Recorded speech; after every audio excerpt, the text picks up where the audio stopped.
publik adalah 1. Profil singkat perseroan, 2. Kinerja Perseroan 4, 3. Prospek usaha dan penerapan tata kelola, 4. Informasi atau fakta material. Profil singkat perusahaan perseroan adalah kode saham sini, kantor pusat Bekasi, website singarajaputra.com, kegiatan usaha, aktivitas perusahaan holding dan penyediaan akomodasi jangka pendek lainnya. Memiliki 2 anak usaha yaitu PT Interkayu Nusantara dan Widaya Swakarya. Peristiwa penting perseroan yang terjadi di tahun 2000. PT Pasir-Bara Prima menandatangani perjanjian jasa penambangan dengan Petrosi Tbk.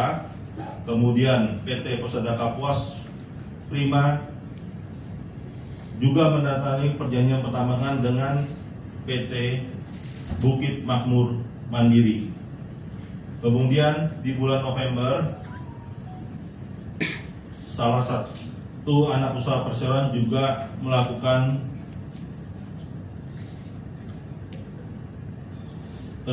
pembentukan anak usaha yaitu PT Lintas Kelola Berlaba.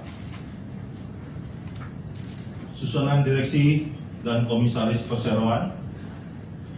Direksi perseroan yang sebelumnya adalah Pak Erik Tony Chandra dan saya.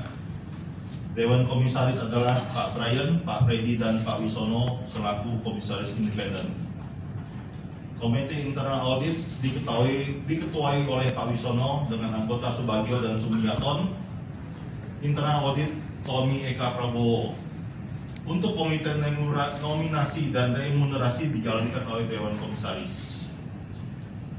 Informasi saham perseroan adalah kode sini, dapat dilihat di tabel. Bagaimana pergerakan harga perseroan di tahun 2024 dan tahun 2023. Ini tabel yang menyajikan informasi saham perseroan mengenai fluktuasi harga saham sini di tahun 2024. Kemudian struktur pemegang saham perseroan tidak berubah dari tahun yang sebelumnya. Selanjutnya kita masuk kepada kinerja perseroan tahun 2024. Kinerja keuangan perseroan tahun 2024 dapat dilihat di tabel bahwa terjadi peningkatan jumlah aset. Kemudian juga peningkatan jumlah aset lancar, juga terjadi peningkatan jumlah aset tidak lancar. Jumlah liabilitas seperti disajikan juga meningkat sebesar 19,09%. Liabilitas jangka pendek juga meningkat 22,67% dibandingkan tahun sebelumnya. Jumlah liabilitas jangka panjang juga terjadi peningkatan terjadi peningkatan juga 1,47%. Jumlah ekuitas juga terjadi peningkatan tapi dalam kondisi minus 3,61%. Untuk kinerja keuangan perseroan tahun 2024 terjadi peningkatan sebesar 46,31% mencapai angka 435 miliar dibandingkan dengan tahun sebelumnya yang hanya 297 miliar. Beban pokok perseroan pendapatan juga meningkat 40,97% dari sebelumnya 244 miliar meningkat menjadi 344 miliar. Laba bruto perusahaan 2024 meningkat laba bruto perusahaan 2024 90 miliar meningkat 71% dibandingkan tahun sebelumnya. Selanjutnya sampai dengan laba sebelum pajak penghasilan terjadi peningkatan kerugian yang mana hal ini disebabkan karena ada beban keuangan yang harus dipikul oleh perseroan karena adanya pinjaman bank. Kemudian realisasi 2024 dan proyeksi 2025. Pencapaian realisasi 2024 itu dibandingkan dengan target 2024 itu tidak tercapai, jadi hanya tercapai 28%. Kemudian laba bruto juga pencapaian dibandingkan dengan target hanya 37%. Laba rugi tahun berjalan juga di minus 50,72%. Ekuitasnya juga terjadi penurunan, dalam arti peningkatan minus sebesar 122%. Kemudian untuk proyeksi tahun 2025, kami memproyeksikan pendapatan usaha akan mencapai 1,8 triliun dengan laba bruto 295 miliar. Laba tahun berjalan 113 miliar. Ekuitasnya minus 738. Kita lanjut kepada prospek usaha dan penerapan tata kelola. Prospek usaha perseroan tahun 2025. Kondisi perekonomian global masih dihadapkan pada sejumlah risiko ketidakpastian yang dapat mempengaruhi dinamika ekonomi global, mulai dari ketidakpastian kebijakan ekonomi dan geopolitik, perlambatan ekonomi sejumlah negara, tingginya inflasi sejumlah negara, tekanan pasar keuangan global, perubahan iklim, hingga disrupsi rantai pasokan. World Economic Outlook memproyeksikan pertumbuhan ekonomi global 2025 3,2%. Dengan berbagai tantangan, perseroan dapat mempertahankan kelangsungan usahanya, yang mana perseroan telah membentuk anak usaha secara tidak langsung bernama Lintas Pulau Berlaba yang bergerak pada aktivitas konsultasi manajemen lainnya dan aktivitas penunjang pertambangan dan penggalian lainnya. Prospek usaha tahun 2025 yaitu PT Pasir Bara Prima dan PT Kapos Prima sudah mendatangi kontrak perjanjian kerjasama pertambangan dengan Petrosi dan dengan PT Bukit Makmur Mandiri Utama yang merupakan anak usaha dari Buma International Group. Oleh karena itu, perseroan sangat optimis untuk merealisasikan target produksi batubara yang optimal dengan berpedoman pada tata kelola pertambangan yang baik pada tahun mendatang, sehingga dapat memberikan nilai tambah bagi perseroan, anak usaha, dan seluruh stakeholder perseroan yang dapat menunjang keberlangsungan usaha perseroan. Penerapan tata kelola, kami mempunyai 5 prinsip tata kelola, yaitu 1. Transparansi, 2. Akuntabilitas, 3. Tanggung jawab, 4. Independensi, 5. Keadilan atau fairness.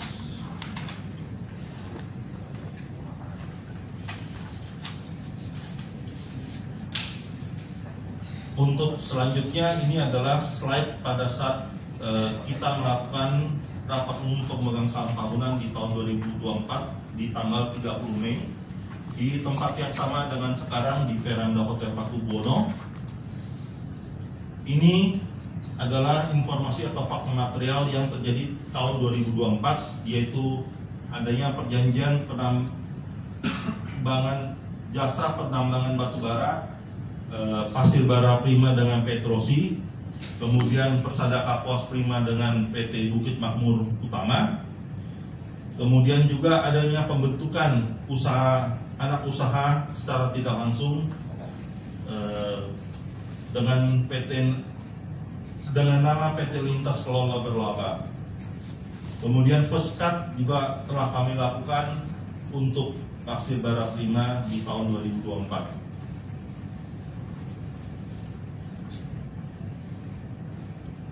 2024 anak usaha perseroan telah melakukan kerjasama penambangan seperti yang tadi sudah saya sebutkan, Pasir Bara Prima dengan Petrosi Tbk, Persada Kapos Prima dengan Bukit Makmur Utama, Bukit Makmur Mandiri Utama, kemudian juga pembentukan anak usaha dari Pasir Bara Prima yang bernama Lintas Kelola Berlaba.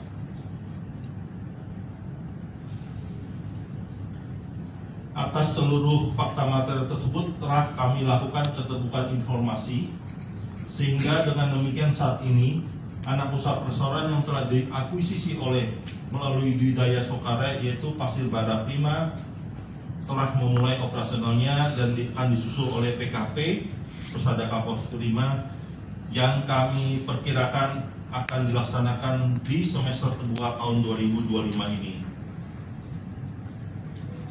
Terhitung hari ini sebagai hasil dari keputusan rapat saham tahunan yang baru kami selesaikan tadi jam 11 siang, ada perubahan susunan Dewan Direksi. Saya Amir Antolis selaku Direktur Utama dan Pak Nok Rayem Pianus Kelia Hentame Diala sebagai Direktur. Kemudian untuk susunan Dewan Komisaris, Pak Brian Rending selaku Komisaris Utama, Pak Fridianto Utomo sebagai Komisaris, dan Pak Wisono Prasetyo sebagai Komisaris Independen. Demikianlah paparan publik hari ini dari PT Singaraja Putra Tbk. Terima kasih. Rencana jangka panjang, jadi kami Singaraja Putra tetap memaintain bisnis yang sudah ada, yaitu di penyediaan akomodasi jangka pendek dan Interkayu Nusantara. Sementara untuk tambang batubara ini kan adalah satu bisnis baru yang dikepalai oleh Dwi Daya Sokarya selaku holdingnya. Itu anak usahanya adalah bergerak di bidang batubara, Pak. Nah, ini yang kita akan kembangkan juga untuk kedepannya. Kemudian kalau untuk target produksi itu kita akan lakukan secara bertahap, Pak. Nanti mungkin bisa dilihat di dalam webnya kami, Pak. Begitu, Pak. Hasil untuk dividen belum ada yang bisa kita bagikan tahun ini. Kemudian kalau untuk Capex, belanja modal. Capex itu di 2025 ini diperkirakan sekitar 50 miliar yang akan untuk lebih fokus ke pengembangan tambang supaya bisa berproduksi, Pak. Itu aja, Pak. Yang kerja sama, Pak. Kerjasama kan sudah lama, Pak. Bukan baru dilakukan, Pak. Dari semester 2. Jadi satu adalah Interkayu yang di bidang kayu, satu lagi Dwi Daya Sokarya. Itu yang membawahi adalah 4 perusahaan tambang. Otomatis ya ada kontribusi positif bagi si perseroan, Pak. Itu. Di hasil penjualan batu baranya nanti, Pak, bagi perseroan untuk konsol ya, Pak. Oke, terima kasih. Saya batasi 3 pertanyaan. Mengenai tidak tercapainya itu lebih banyak disebabkan karena faktor cuaca, Pak. Jadi seperti Bapak ketahui, kita perusahaan tambang ini sangat bergantung pada kondisi curah hujan, Pak. Ya, curah hujan yang cukup tinggi itu memang dapat mempengaruhi produksi kita di lapangan. Ya, selamat siang, Pak. Saya dari Metro Headline, Pak, dari media online. Saya menanyakan, Pak, untuk CSR itu, Pak, digelontorkan kemana, Pak? Satu, yang kedua, Pak, pendapatan bersih dari 2024 tadi, Pak. Terima kasih, Pak. Maksudnya untuk pendapatan bersih 2024 gimana? 2024 ini, Pak, yang tadi Bapak penghasilan bersihnya. Dapatnya Bersihnya berapa labanya, Pak? Laba bersih perusahaan. soalnya kecil. Iya, nggak kelihatan. Iya, makanya seperti tersajikan di tabel, Bapak. Ada yang kurang paham? Pak? Siap. Ya, kalau memang di proyektor kurang jelas, Pak. Kurang jelas, ya nggak. Nah, besar kita alokasikan memang untuk masyarakat sekitar, Pak. Jadi seperti pembangunan rumah ibadah, kemudian kemudian juga klinik, itu kita lakukan secara bertahap Pak. Sama seperti perusahaan tambang lain kita lakukan itu Pak untuk pemberdayaan lingkungan masyarakat sekitar Pak. Sekitar, siap. Ya, terima kasih. Pertanyaan saya cuma satu, terkait bagaimana alokasi dana hasil IPO atau rights kalau ada. Terkait dana IPO. IPO Pak atau right issue. kalau right issue tidak ada Pak. IPO kan sudah dari 2019 Pak. Sudah lama itu. Menyumbang dari penjualan batubara kita juga Pak. Kemudian juga ada peningkatan dari hasil penjualan Interkayu Nusantara Pak. Oh, dua itu. Ya, itu. Itu hasil dari kita melakukan satu expo. Jadi ekspor kita meningkat Pak. Oh, ekspor. Ekspor batubara sama kayu. Iya, iya. Karena kita punya ekspor lebih banyak ke pasar Eropa sih Pak. Oh. Ya. Jadi kurang signifikan ya dampaknya Pak. Dampaknya? Tidak begitu signifikan untuk kita. Kita lebih banyak pangsa ekspor kita untuk kayu ke pasar Eropa. Oh. Itu gelondong apa olahan Pak? Bukan Pak, sudah diolah dalam bentuk joint. Oh, Sip. Nanti Bapak bisa lihat dalam annual report kita di web kita itu semua jelas Pak. Oh, Kita jelas. paparkan semua. Oke, siap. Rajin-rajin membaca nanti dapat informasi lebih banyak Bapak. Siap. Untuk yang akomodasi tetap kita lakukan satu visibility study Bu. Jadi kita tetap mencari peluang Bu untuk mencari daerah baru yang lebih prospektif untuk kita buat seperti akomodasi juga perhotelan seperti itu Bu. Ya, begitu Ibu. Dan akan menambah ekspansinya ke daerah lain dibanding yang sudah ada. Sedang dikaji oleh manajemen Bu. Jadi masih mencari peluang tempat di mana yang memang pangsa pasarnya masih terbuka lebar ya Bu ya. Ya, semoga sukses ya Pak. Makasih sebelumnya. Ya, sip. Mantap dengan empat perdengaran. izin Pak. 1, 2, 3. 1, 2, 3. Pak.